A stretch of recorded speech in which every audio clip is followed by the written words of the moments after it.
Hello friends, welcome back to my channel. In this video tutorial, I will show you how to fix login authorization through Facebook has failed. Please try again error while playing Battleground. So if you are also going through this kind of error, this video guide will surely help you. Recently, many users have reported that they were getting this kind of error while logging to the game using their Facebook ID. So if you are also into the same situation, just follow the methods discussed over here.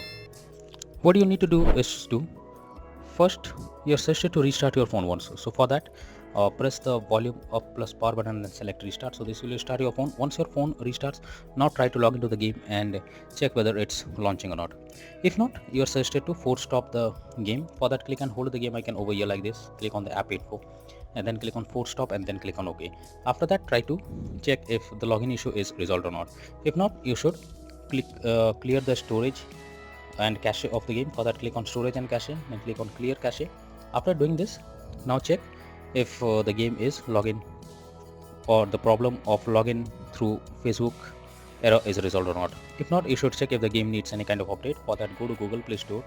In the search option, search for BGMI, and here you have to check if there is any update available. If yes, update your game to the latest version, and after that, check if the issue is resolved or not. After updating the game, restart your device once, and after that again go to the game application and click on it, and now check if the game is opening or not and you are able to log into it or not using your username and password. So that's all for now in this video. Thank you.